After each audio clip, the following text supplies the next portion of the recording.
Wow, and welcome back to Weekend on Wheels, and I'm Girish, and today I have this beautiful Honda CB350 RS, which I'm gonna review.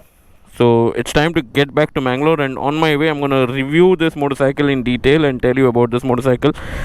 So let's start this. So Highness, I have driven it extensively and done various bit of vlogs. This is for the first time that I'm using,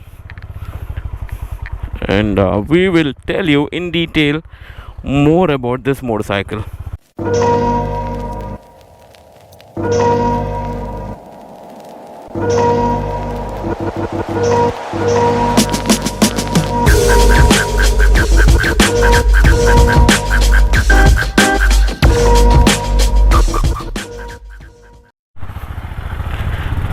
Welcome back to my channel, and we are heading back to Mangalore now, and it's time to review the Honda CB350 RS, which is their scrambler version of the motorcycle. So you've already seen me riding thousands of kilometers on the Highness. If you haven't seen those videos, link is in the top, you can go check out that video. I recently rode to Maharashtra on the Honda CB350 Highness, and today I have taken their scrambler version of it, which is the RS.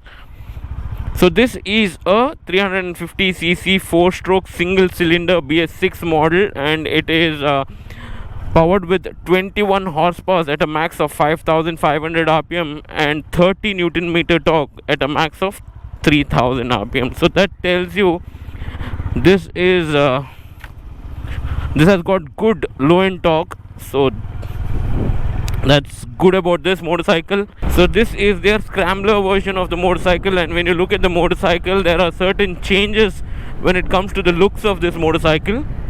The basic looks in terms of the motorcycle, they might look similar more or less, but then when you really look close, there are some real differences. So the handlebar what you get on this and the handlebar which comes on the Highness are different, and then the tank is the same. Now coming on to the seat, so this gets a total different seat compared to the Highness. And also when you look at the rear tire, so that is a much broader tire on this motorcycle compared to the Highness. So these are the few key differences that you get between the RS and the Highness. Both of these motorcycles have dual channel ABS traction control, and also when you come on to the Odo Cluster, so there's a lot of information that you can get. Similar like the Highness, you have the gear ratio, you have the time, trip meter, range, trip A, trip B, and the fuel gauge indicator. So these are the informations that you can get straightly from the Odo Cluster. So this gets a dual Odo Cluster, analog and digital Odo Cluster. It gets a shorter handle, which is more like a scrambler handle. While coming to the sitting position, this is slightly aggressive compared to the Highness. So Highness is more comfortable upright. This is also comfortable, but then this is slightly aggressive compared to the Highness. So these are certain features when you talk about what's the riding position and all of it.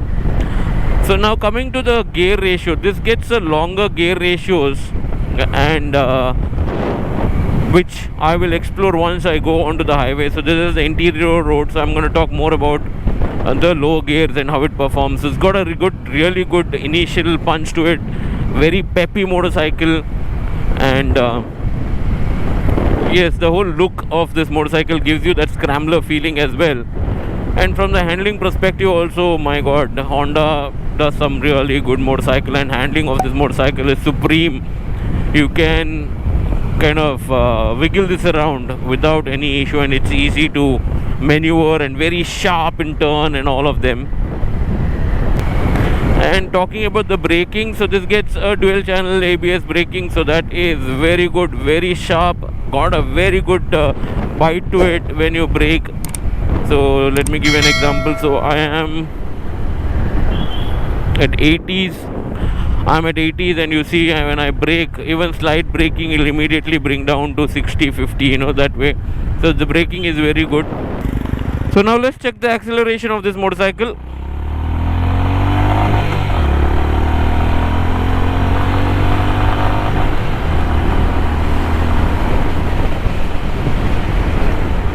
So the acceleration is quite peppy. The first gear revs up till 40 kilometers per hour. The second gear is around 80 kilometers per hour. So the initial power of this motorcycle is quite interesting and also quite good. At fourth gear I'm already at 100 kilometers per hour, 110. I haven't moved on to the fifth gear yet. 122 kilometers per hour. So up till 110 no stress at all, but anything above 110 you need a little distance to actually go on to the next milestone, that is 120 or so. So 110 comfortable, easily achievable. The fourth gear itself will take up till 100 kilometers per hour, and then you can kick into your fifth gear to go to the next milestone. So from acceleration point of view, this motorcycle absolutely stunner. It is beautiful. I mean, the handling of this motorcycle is so good. The braking of this motorcycle is so good. It is agile, it is sharp. You can maneuver the motorcycle left, right, center very easily. And the riding position also, it's kind of quite aggressive riding position. Gets a scrambler look to this motorcycle. Overall this is a very, very good package for somebody who is looking at a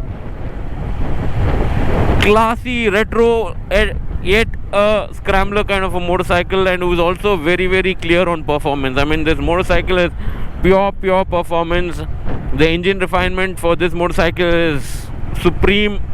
The gear shifting is so smooth and so precise, and also the engine refinement is beautiful. I mean, Honda is known for their engine refinements, and what I like about this also is the beat. It is so rhythmic. It's absolutely music to your ears. The beats are sheer music to your ears. I mean, I can't say much on that in terms of how good it is. And as my regular usual thing I keep saying, so this has the horn button on the top and the indicator button on the bottom. So people who are not used to this kind of setup might have an issue, because we are so used to honking or pressing the horn from the bottom button and indicator on the middle, but this is the other way around. So that's onto your left hand side, and coming onto your right hand side you have the power kill on and kill off switch, and then the hazard light.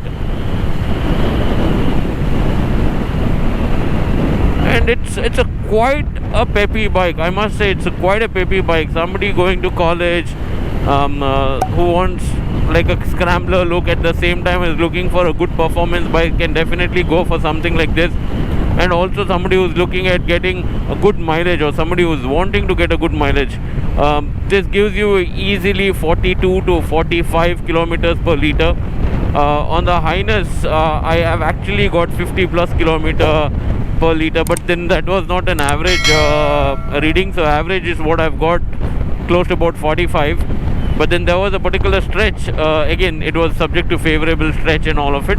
I'd got 50 kilometers per liter mileage, so which is fantastic. So as an overall package, this is a fantastic motorcycle. So the only drawback that you may find is during night ride, the headlight, the standard headlight which comes as a factory setup, is good, but then you have better out there in the market, because the LED light, the throw is not as sufficient, or it could be better is what I can say. But then you can always have a workaround to that. So you can put aux lights or something aftermarket lights and make that better. So that's not going to be an issue, too much of an issue. And at any point of time, if you like this video, please do consider to subscribe to my channel, and also hit the bell icon to make sure you get an update on every video I upload. And the cornering ability of this motorcycle is so sharp. I mean, because of the way your riding position is, and also the style of the handle allows you to take sharp turns and maneuver the motorcycle easily here and there. I quite like this motorcycle. So if I have to sum this up, this is a very peppy, nimble, happy motorcycle with the combination of contemporary retro classic look, which has the scrambler kind of look to this, and this is pure performance beast at a 350cc segment. So anybody who is looking at buying a 350cc motorcycle can definitely consider this particular motorcycle, and I can tell you one thing for sure: you will not repent for buying this. So that's all from my end. So until the next video, please stay at home, stay safe, vaccinate yourself if you haven't. I will see you guys very soon in my next video.